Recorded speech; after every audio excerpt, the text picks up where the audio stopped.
Hello and welcome to the Morning Watch on Love 101 FM. I'm your host, Stokeley Marshall. A special welcome to our listeners on love101.org. And if you are overseas and on the move, US listeners can access us at 712-832-8001. And if you are in the UK, 0330-332-6541, or join us via the Love 101 FM app that can be downloaded from the Google Play Store or the Apple Store. You can also join us on Love 101 FM Facebook and YouTube Live. In the first watch today, AI for IA Conference and Caribbean Readiness. And in second watch, Saving the Bullied. For our social media question, we ask, what is your best advice for a child that is being bullied? Share your responses on our Love 101 FM Facebook page and YouTube channel, and also on WhatsApp, 876-9973-125, using the hashtag The Morning Watch. We'll share your response later on the program, but first, as I quote. All right, so today's I quote says, I walk slowly, but I never walk backward. And this one is from Abraham Lincoln. Yes, interesting I quote. So, no matter how slowly you are going, never turn back. Jukal, good morning. Good morning. The first watch will be back after this break.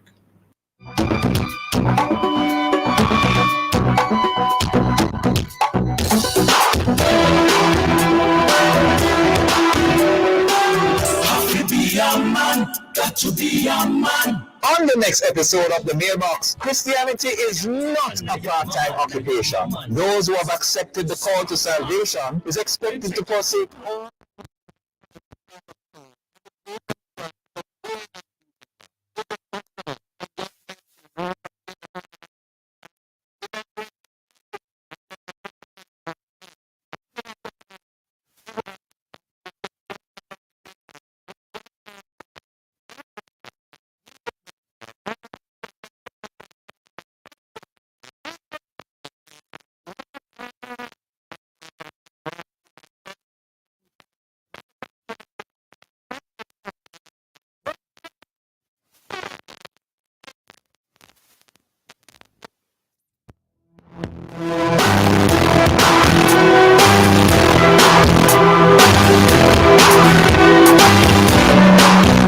Welcome back to the Morning Watch. I'm Stokeley Marshall. The fifth Artificial Intelligence for Information Accessibility Conference, organized by the United Nations Educational, Scientific, and Cultural Organization, popularly known as UNESCO, Information for All Program, IFAP or IFAP, Working Group on the Information Accessibility, WGIA, is set to return on 28th September for the annual celebration of International Day for Universal Access to Information.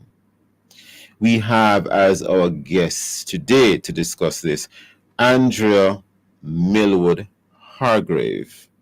She'll be with us for a couple of minutes, and she is former Director General of the International Institute of Communications, member of the Working Group on Information Access, associate of the program in Comparative Media Law and Policy, University of Oxford. Andrea Millwood Hargrave, good morning. Good morning. Lovely to be here. Great having you. Now, the Global AI for IA Conference, can you give us an insight into what attendees can expect on September 28th when they join the Gather.town platform? The Gather.town, right, and the information available on the website. It's a very broad brush conference touching on all the issues that are important or that you may have about artificial intelligence. So there are three broad areas. One is access, as you've said, Millwood Hargrave, I'm going to ask you to pause for a moment because it appears as if there is a little bit of choppiness in your audio. I don't know if it's something on our end or on your end, but we are going to see what we can do on our end to rectify that. But you are a little bit, the audio is a little bit, it's a bit spotty. Yes, it was when you were speaking earlier when I was listening in. I see. Let's try again. Continue with what you were saying. Okay. I was saying that the conference is very much divided into 3 areas, and there's access. So access for like disadvantaged groups, such as disability or still gender. And then another area are the rules and regulations. Where does power lie? And your quote by Lincoln seems very correct to me for today, or for the conversation we're having, because you may need to keep walking forwards, but you need to think about what you're walking forwards into. And that's what this would look at. And then the other area, of course, is... And Andrea Millwood Hargrave, I didn't hear everything you were saying in terms of the groups. You didn't use the word vulnerable, but I think that's what you mean. The minority or the vulnerable groups who are to benefit. You said disabilities. Is that one of them? That's one of them. I also said gender, which is another area. Oh, okay, I see. Yes. Continue, Andrea Millwood Hargrave. Shall I keep going and be sorted, or not really? We are trying our best, I think, but maybe if you speak a little bit slower, we'll at least hear everything or most of what you're saying, because the faster you speak is the more the spottiness affects what you're saying. Please continue. Yes.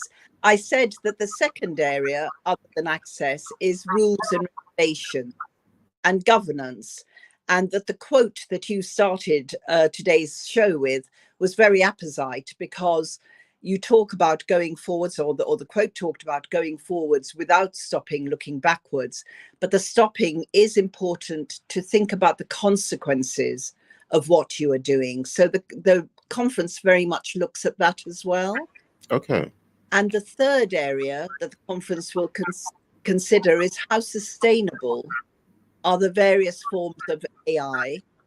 So there are many benefits to AI, and those are also discussed. We have a speaker talking about prosthetic limbs that are made and how AI enables those to be made and made suitable for patients and clients.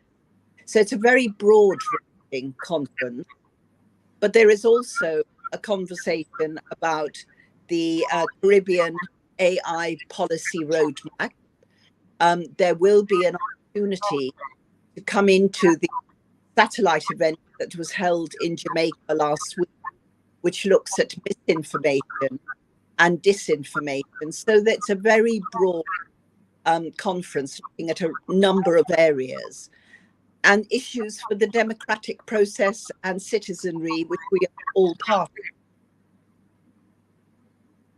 I hope we haven't lost you. Andrea Millwood Hargrave. Have we lost her? I can hear you. Oh, excellent. I'm hearing you again. Please continue. So I don't know what you have and haven't heard, but what I was saying, it's a very varied group. I heard you mention misinformation and disinformation. Yeah. Somewhere after that, I wasn't hearing you very clearly. And then you went. I was saying it's a very varied group of speakers. So academics, entrepreneurs, representatives of diverse communities. It's a very inclusive group. And what I would say is that people who have not been able to come into the conversation, say in the Caribbean region, might be interested to come in. You can be directed into areas of interest, but it does raise a lot of questions about what you see. You talked about, again, your second part. We'll talk about bullying. There will be a lot about social media, about privacy, about rights that people have, or rights that people should perhaps demand. So it's a very broad brush conference with a number of components, and also a number of regional events that have been recorded and will be available for people to watch and listen to. So it's very broad indeed. And the platform is Gather Tone. Can you tell us a little bit about the platform, please? That's what it's called. And if, like me, you have children who use gaming, that'll be very easy. But otherwise, there are lots of people along the way to help you navigate to the particular areas that you're interested in. So I do I would, of course, I'm part of the working group, highly recommend people coming into it. I think it's also important because the whole conference is designed to be inclusive, and it looks at things like small nation power structures. How do you ensure that you have equality, that you have a voice in this very important technological evolution? So I highly recommend people come there. Indeed, indeed. And in terms of the other things persons can look forward to between maybe even say now on the 28th, anything you want to bring to our attention? And I noticed you did mention satellite events. Maybe you can develop on that a little bit more. Yes. So last week, Jamaica held an event on generative AI, impact of misinformation and disinformation. We will also have this week a meeting based out of China, which will look at redefining digital inclusion. So how do you bring different peoples into AI, bring them up to date, make them part of everything? That's on September the 25th. On September the 26th, there are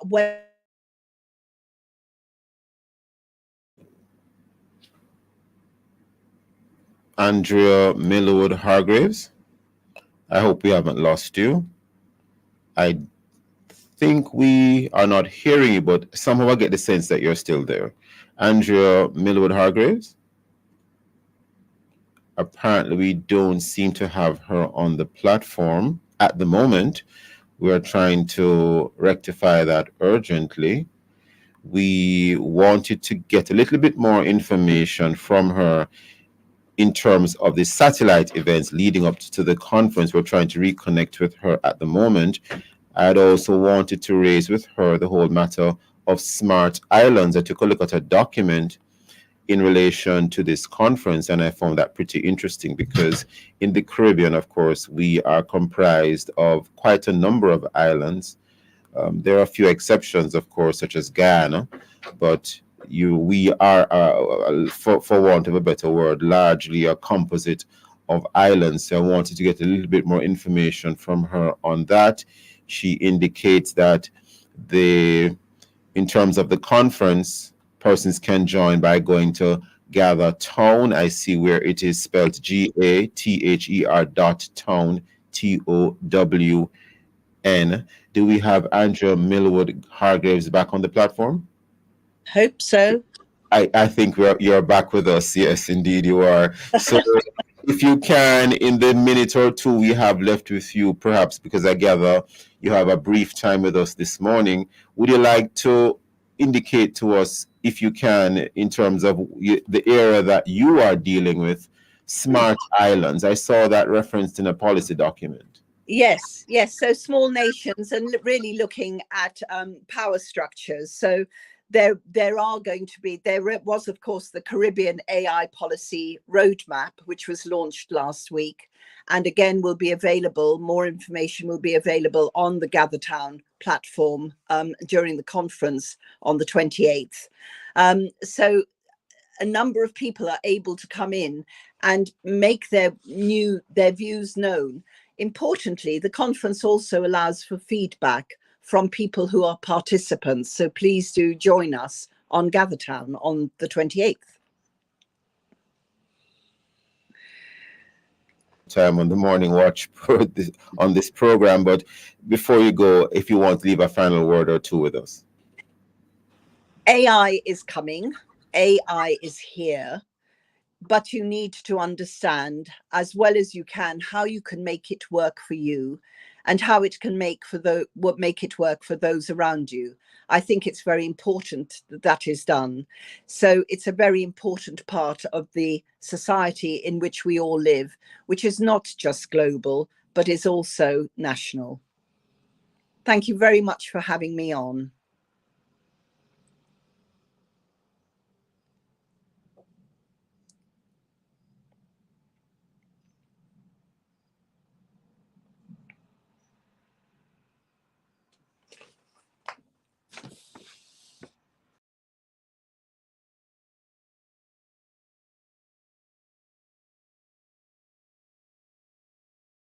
but not on the lawn.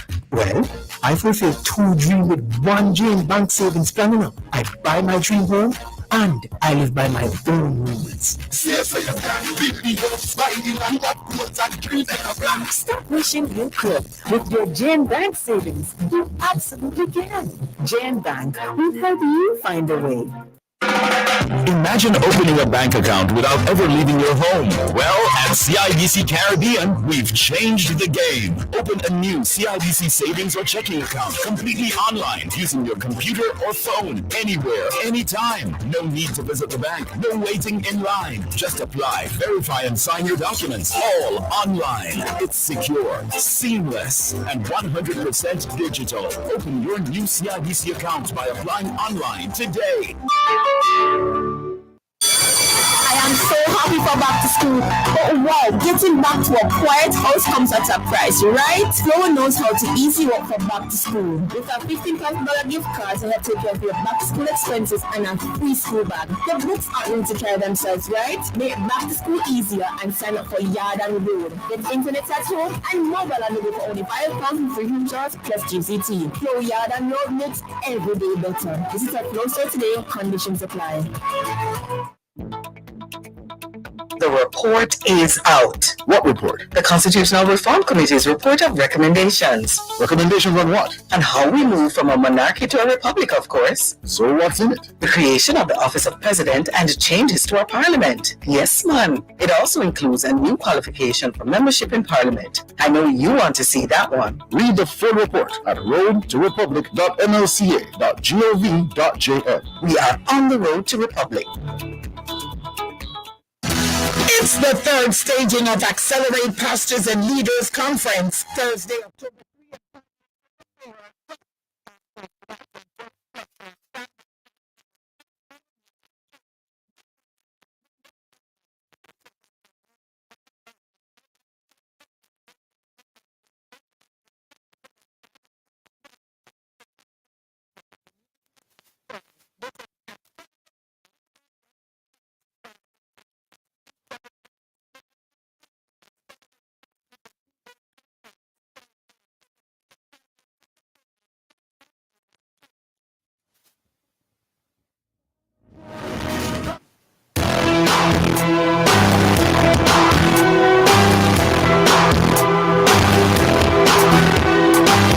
Welcome back to the Morning Watch. I'm your host, Stokeley Marshall. We are in the first watch, and the topic of this first watch is AI for IA Conference and Caribbean Readiness.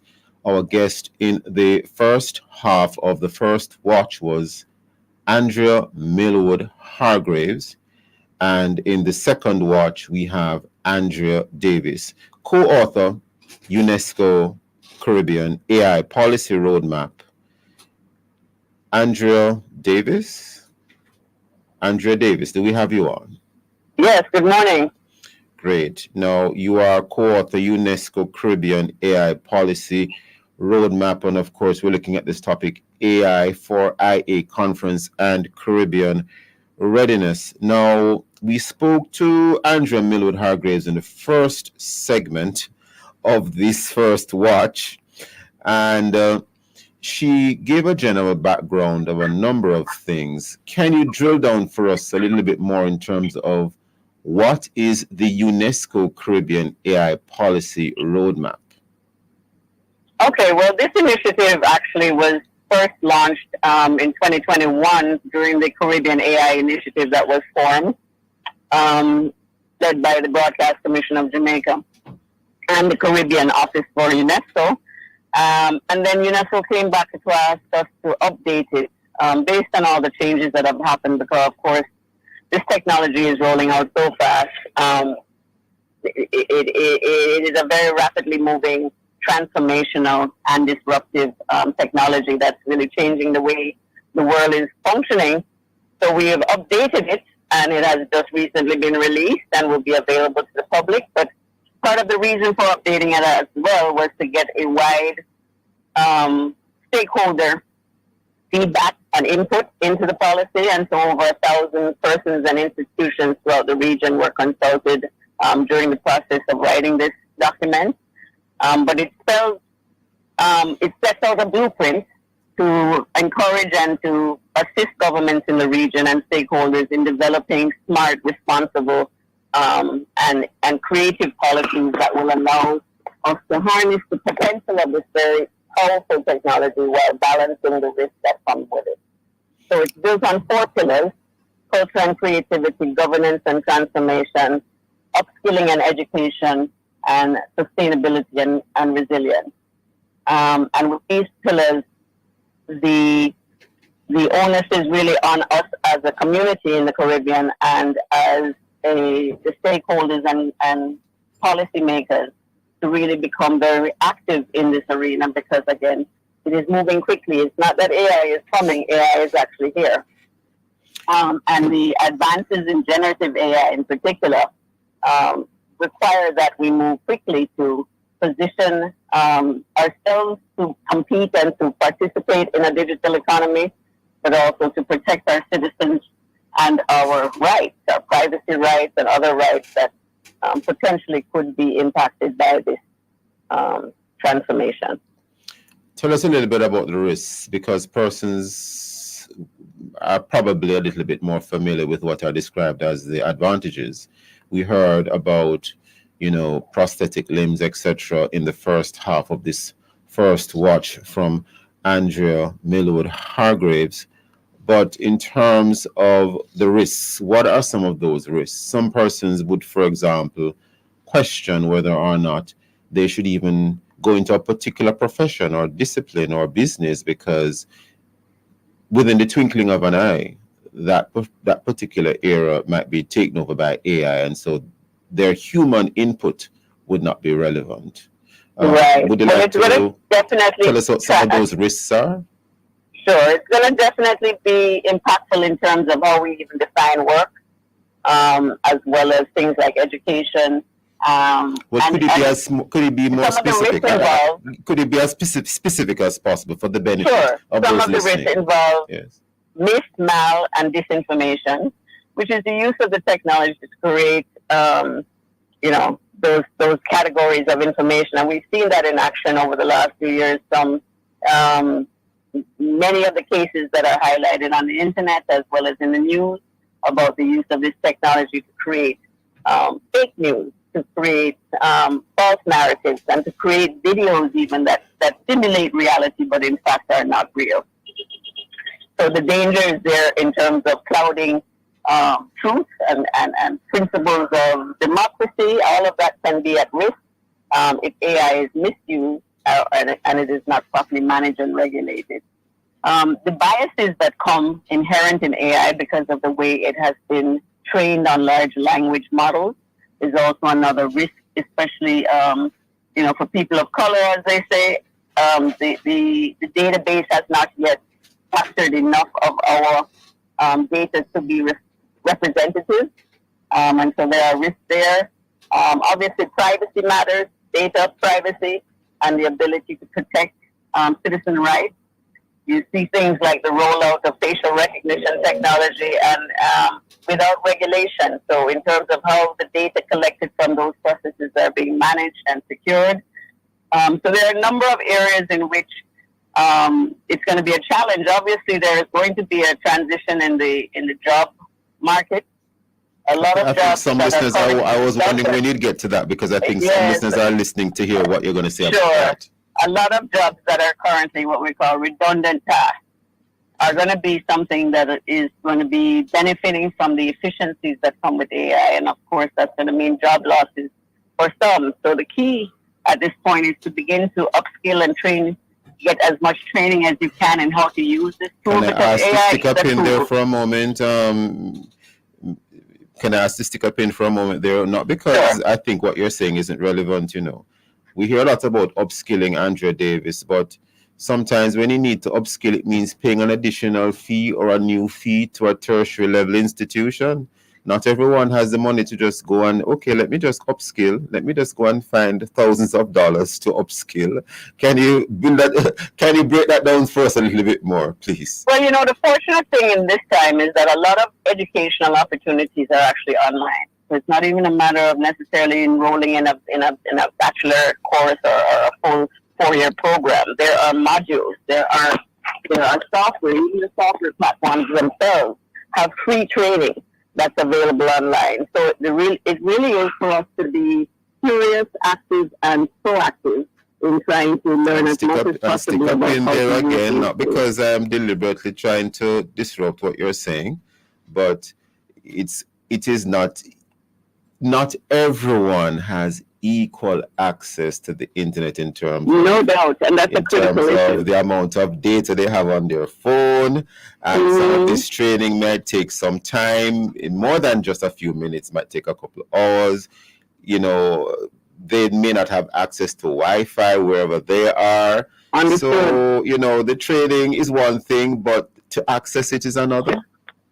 So here's a reality. This has to be a multi-stakeholder approach. It's not going to be just for the worker to pull their own socks up, but the opportunities, as you point out, have to be made available. So everything from access to Wi-Fi, which is something that must be on the increase in this region, because there are many people, like you say, without access, as well as these training opportunities need to be made available as a part of the forward planning of governance around the region to allow for citizens to access.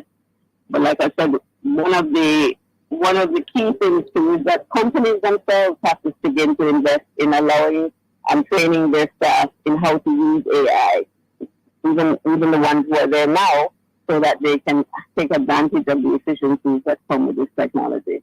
But it is going to be it has to be a cohesive effort across the board, not just, like I said, on the workers' own responsibility, but on the state's ability to make the necessary infrastructure and access to Wi-Fi and access to training possible, so that more of our people can be ready for the new jobs that are going to come with the transition that AI brings. Okay, we're almost out of time already, but you mentioned something earlier on in a couple of seconds. Let me see if we can revisit that area.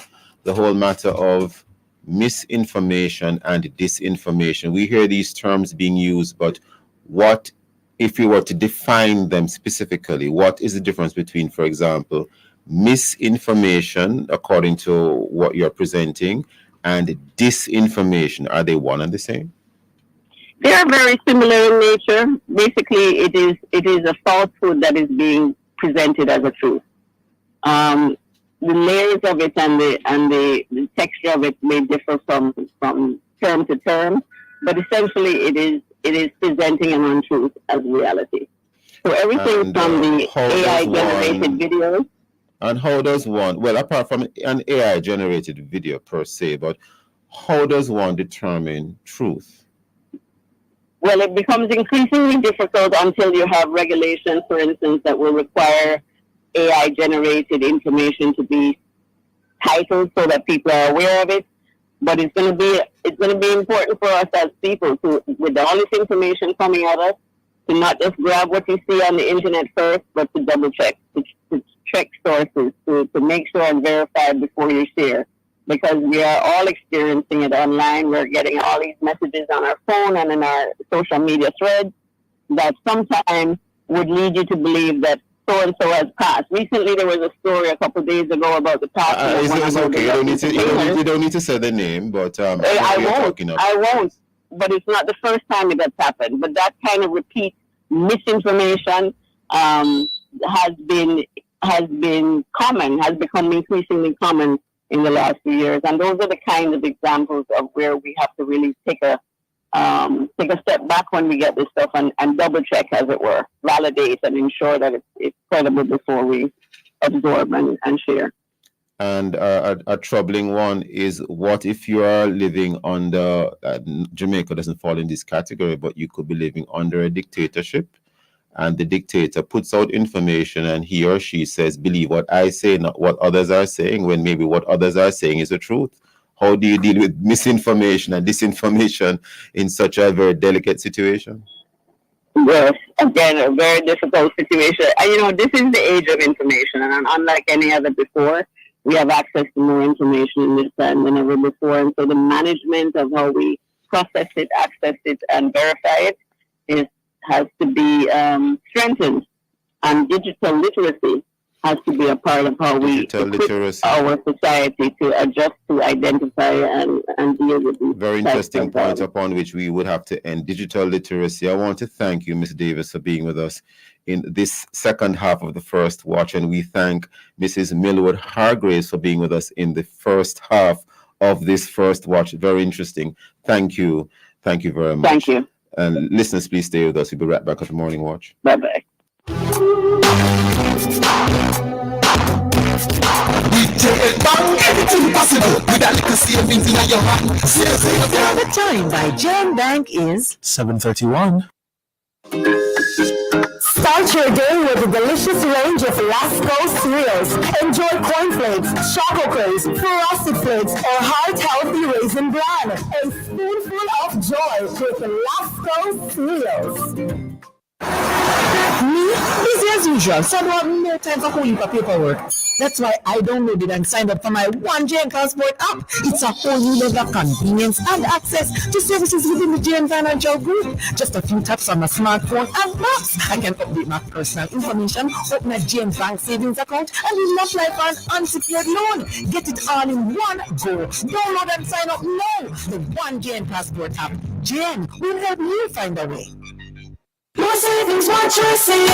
Get active with Active Home Center. The one-stop shop for everything for your phone. We have more savings, more choices, unbelievable prices. Great selection, you don't need to start. The kitchen, bathroom, right down to the top. Buy the hottest items on spot down sale. Less options on low one roof, no gas. More savings, more choices. Visit us in store or online at www.activehomecenter.com. We have more savings, more choices. Ever hot, ever juicy. Ever hot, ever juicy. Be fresh, flaky, crust, make it fresh, flaky, crust, make it. Don't forget to have it up quality. Let me give you the the open family. Hot, fresh, with a breakfast or lunch. Lean juicy, whatever you feel. Be fresh, flaky, crust, make it fresh, flaky, crust, make it fresh. Juicy patties, quality food every time. Available at juicy locations island-wide. Once upon a time, there's a girl named Kay. She loved to dance and play. One day at school, she got very ill, and Mom was left with an unbearable bill. It would be easier if Mom was prepared. With School Companion, 80% of the bill is cleared. Medical care for children is a must. For as low as $2,540 per month, make unbearable medical bills go away. Sign up for Surgical School Companion today. Conditions apply.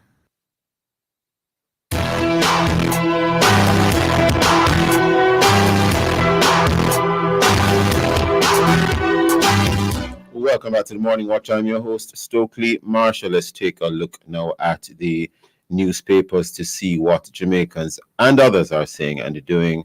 And we turn firstly to Loop Jamaica News. MoneyGram investigating network outage. We have in the Gleaner, government lawmakers want Integrity Commission ordered to certify Prime Minister's statutory declarations. That story by Edmund Campbell, senior parliamentary reporter. We have in the Jamaica Observer, US $28 million theft. JPS customers paying 1% more to cover for people stealing electricity. Those and many other stories in our various news sources. Coming up next, we'll read some of the feedback from our Facebook, YouTube, and WhatsApp question, which is, what is your best advice for a child that is being bullied? If you haven't done so yet, leave your responses in our Facebook or YouTube Love 101 FM Jamaica Live, and also WhatsApp. Comments and voice notes to 876-997-3125 using the hashtag Morning Watch. We'll be right back.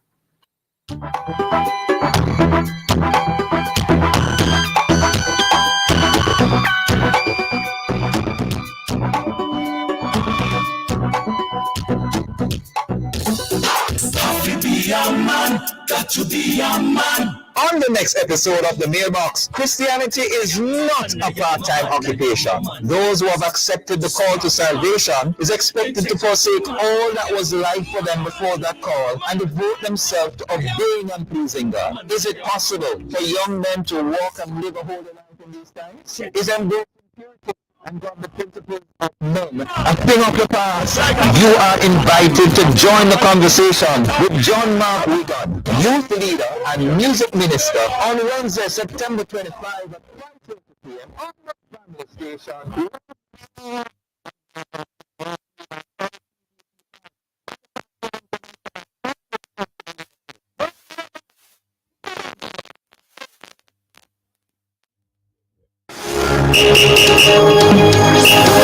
And now the World of Worship Wednesday is coming your way inside Alive, 1 p.m. to 4:30 p.m. September 25, packed with worship, fun, and information. Stick around for the greatest segment size at 1:45. Prayer Blast will come your way at 2 o'clock. More prayer, more power. 2:15, we feature Pastor Junior Tucker as our worship artist of the day. At 3 p.m., we bring you the hot topics. Join us to find out what's trending in your world of entertainment, sports, lifestyle, you name it. All this and more will come your way inside Alive, 1 p.m. to 4:30 p.m. This World of Worship Wednesday, September 25. With me, Sarah Ann, the trippy one on the family station, Love 101.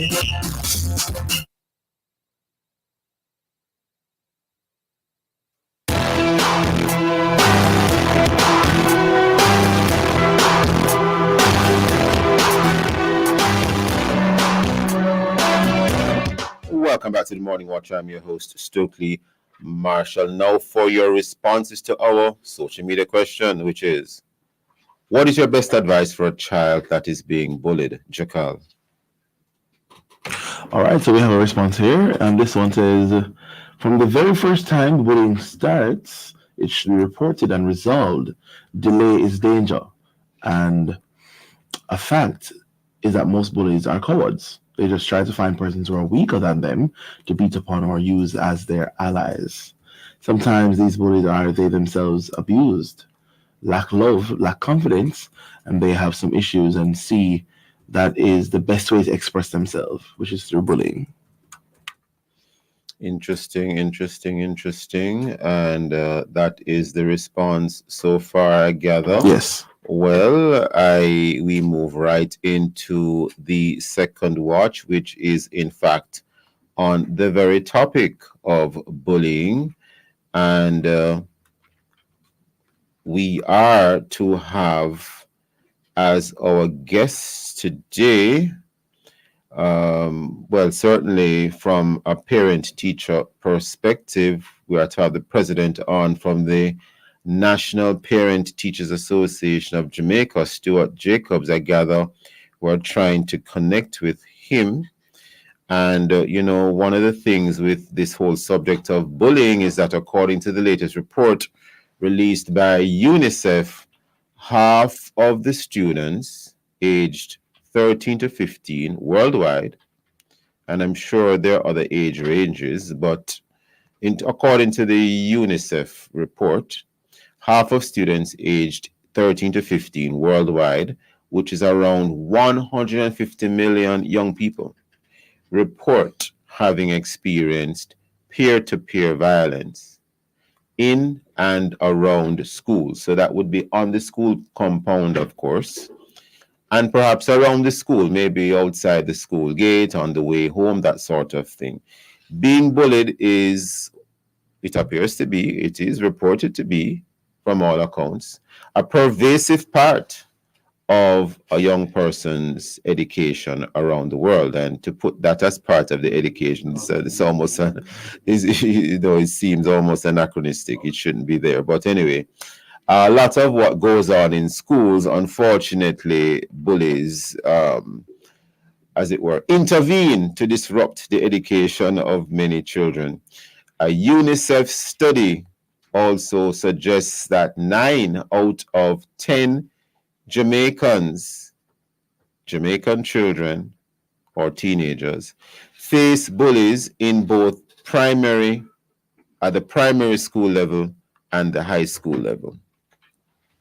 So the question is, what do we do? The question is, what do we do? We hope to have online in a moment Stuart Jacobs, president of the National Parent Teachers Association of Jamaica. And interestingly, we are also trying to have online a criminologist, Dr. Jason Mackay. He's the CEO of Mackay Security. And one might ask, well, why a criminologist? Well, arguably, when persons are being bullied, a crime is being committed against them because it is violence. If it were two adults and they were in a fight, someone might want to call the police. Isn't that so? So arguably, when you have bullying taking place in schools, it is essentially a criminal matter. I know that there's a certain age at which a child does not have criminal responsibility, but certainly at the high school level, when the bullying takes place, maybe you could make the case that this is a criminal matter. Persons may have different views or differing views on this. In terms of children who are below the age of criminal responsibility, and there's a fight in the school, etc., well, the question is, what do you do? Some will make the case that you can't be calling in the police for something like that, and some will say, yes, you can. So where do we go from here? I gather we have Mr. Jacobs online now. Mr. Jacobs, or is it Dr. Mackay? Mr. Jacobs? Hi, how are you? Good morning. Stuart Jacobs, good morning, sir. Morning to you and your listeners. Yes. President of the National Parent Teachers Association. We're almost upon the break already. We had a little difficulty getting you online, but you're with us now, so thank God for that. And how has bullying changed in the past couple of years, or maybe even decades, arguably, sir? Because in the unique position that you sit in, you are exposed to so much. How has it changed, if it has changed? It has changed where it is more widespread, it's more organized, and it is now reaching a stage where the days of, let me look at the 80s when I was in school, bullying wasn't really physical. It was more of what you call mouthing, a little shoving here, little shoving there, taking the desk, taking the space in the line. That sort of bullying. Now it is gang related. It sometimes borders a particular gang type wanting to control a territory, or just picking on an individual. Remember that we need to understand is that bullying, like some behavior, is learned. It's a socially learned behavior, and there are factions in our society that the organized bullying takes place, and we have to look at it in the sense where, how do we stem it? Do we try to stem it from home, or do we control it in schools? And I think it's a two-pronged approach to education and through education and enforcing the law from both ends, and the social side where the bullying is at home, then you have the social intervention. And so the approach must be two-pronged, because there are some students, believe it or not, who think that bullying is a way of life, and it's the survival of the fittest, and it is all about controlling a territory or controlling or creating a status quo, and the status quo is amongst your peers, amongst those who you align yourself with on a daily basis. Some of it also, some of the bullying is as a result of gang initiation. Stuart Jacobs, my humble apologies, but we're already up. Please hold that thought. Please hold that thought, please, sir. Listeners, please stay with us. We'll be right back at the Morning Watch.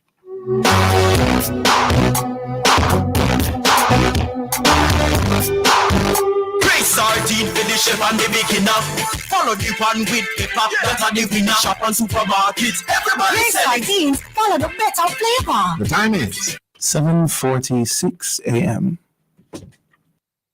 When I grow up, I'm going to be a famous gamer with viral videos all over the internet. I'm going to be rich. Good thing I already know how to take care of my money since mommy got me this Sure Start account. Open a CIBC Caribbean Sure Start account for your kids and give them a head start on financial smarts with a $1,200 sign-up bonus from us. We believe in their dreams as much as you do, so let's get them going together. Start young, start strong with Sure Start from CIBC.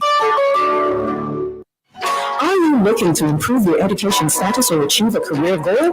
Register now with the Overseas Examinations Commission as a private candidate for January 2025 CSEC exams. Deadline is October 11, 2024. Don't miss this opportunity to achieve your academic dreams. Call us at 876-618-3721. Visit our website at overseasexams.org.jm or visit our offices in Kingston and Montego Bay. Follow us on social media at Overseas Exams. The OEC, Jamaica's Examinations Hub. Conditions apply.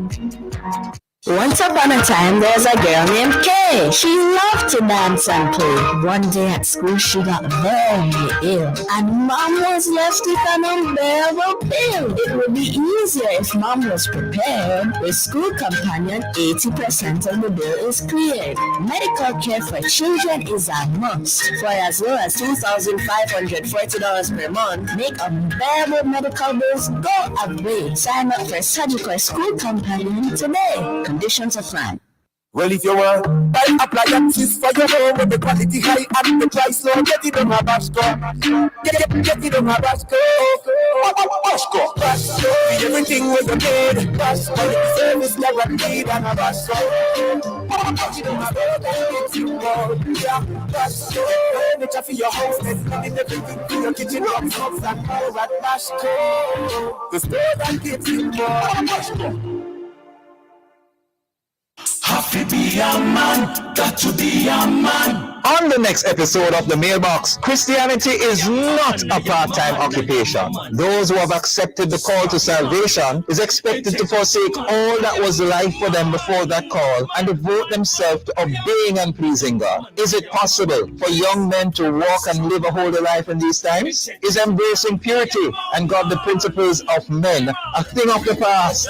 You are invited to join the conversation with John Mark Wigan, youth leader and music minister, on Wednesday, September 25 at 5:30 p.m. on the family station, Love 101. The Mailbox is brought to you by Solid PVC Pipes, manufactured in Jamaica by Foxridge Company Limited. The Mailbox, Monday.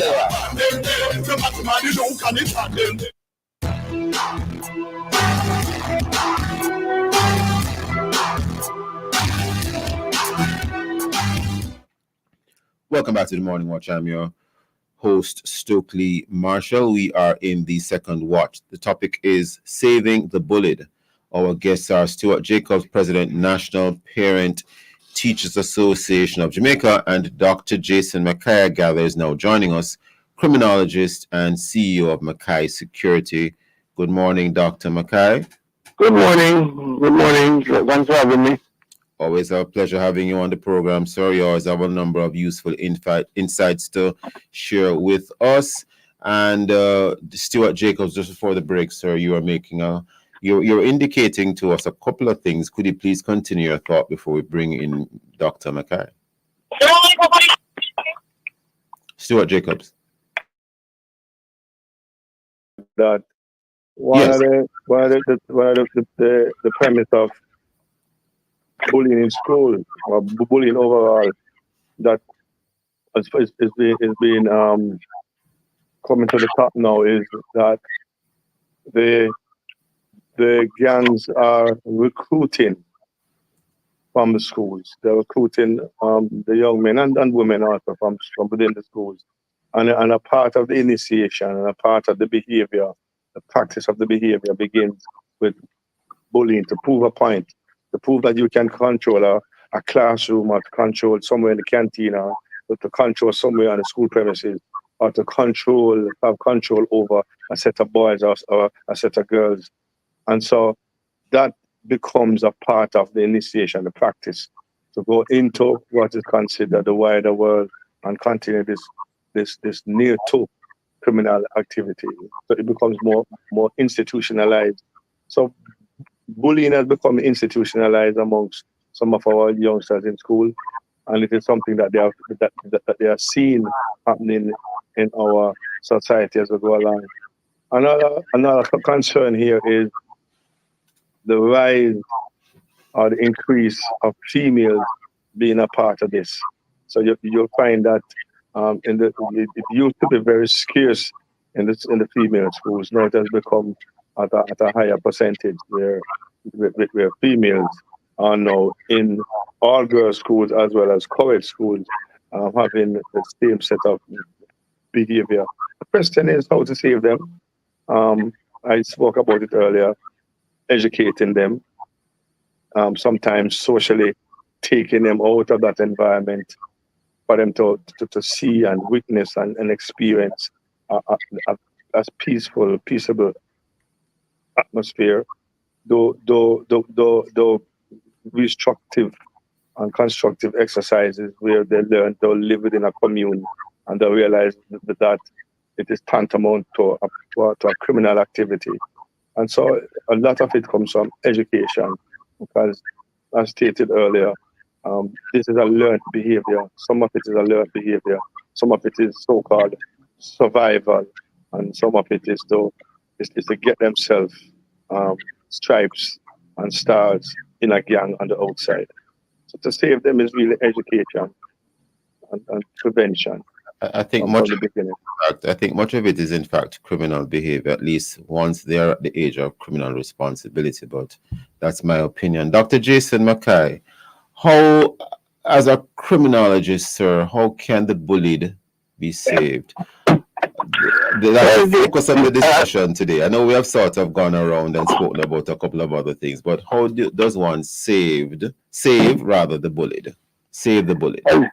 I mean, the bullying is one problem, and proper school administration and proper control mechanisms can deal with the victims of being bullied. If the school has the type of authority to expel, suspend, remove out of the environment as they have a like, then you can deal with the victims. The problem with the bullying is that it is as we've just said, the beginning of gang activity. This is where you start being in control of persons, hurting persons, learning to have persons being under your dominion and so on. So it becomes a training area for gangs, not for the victims of the bullying, but the actual bullies themselves. Yeah. So this is the area where they are king, because they are probably the better one in the school environment because of whatever situation, and the schools have to have the power to separate themselves from people like that. I think one of the things that have changed over the last 20 years is that when I was at high school, the vice principal wants you out, you're out. You don't have to go as far as the principal or the board. The vice principal can remove you from the school. But it has become too difficult for persons to remove students from school, and I can understand the mindset because you don't want to doom a student. But the reality of it is that the bully influences and recruits persons to assist him in this type of behavior. So he's poisoning the environment for other persons. Plus, they are victims of his activity. Yeah. So it is better you lose one more than end up losing far more because of the multiplier effect. Stuart Jacobs, your thoughts? A couple of things that the doc said just now is interesting, because if you expel a child from the school, then what you are doing is transferring the problem, because under the new regulations on the Education Act of 1965 and so on, you really can't just expel a child like that. It has to go through a process, and the process sometimes has the child staying in the school with mediation and help. And if you should move the child from school A to school B, which has happened because of bullying, the behavior continues in that school, sometimes even worsened. And so saving the bullied and the bully, because the bully himself needs to be saved, and the bullied has to be saved also. And so what you want to do is to isolate that particular child. You want to isolate them and put them in a program, either through clubs and societies, either internally or externally. You have the church involved, or religious groups involved to teach that particular behavior, or to mitigate against the behavior, teaching and mitigating against the behavior, as well as remove the child from the home environment and take the child into an environment where it is more understanding, and where that comfort zone exists, that you can survive in a society where you don't have to be a bully. And the bullied, it is unfortunate that the child would have done all that is needed to be done to have themselves placed in that school, and they are being victimized, and then have to leave. And when they leave they leave with a lot of scars. They leave with social scars. They leave with confidence scars. They feel as if they are weak. They are no bodies, and they feel that the world is going to be bullying them over and over again because they have been a victim. And so, stemming it from early, and I'm suggesting also that some form of training be done with teachers over a period where the teachers can identify quickly this trend, this behavior, and do the necessary to stem it. Because if we can arrest it from early, then you don't have to have the later arresting, which is the criminal charges. No, Stuart Jacobs, there's a saying that the family that prays together stays together. Is it that there is more prayer needed in schools? I don't know your views on religion, but is it that there needs to be more devotion in schools and more of a focus on, righteousness and holiness, and inculcate that in the minds of the students? Because they essentially what is happening in the schools now, is that there's a downplaying of the role of Christianity. And is it any surprise that you're having an increase in other ills, in ills such as bullying? Very good statement. The primary message of Jesus Christ was love. One of the messages that the Prophet Muhammad preached was love. So all the religions of this world preach love and peace. And so introducing religion into schools more, or having more devotion, is one way of doing it. Because when we had more, it is simple. The mathematics is simple. When you had a higher percentage of devotion in schools, there was less crime and violence in schools. That's a fact. That is a fact.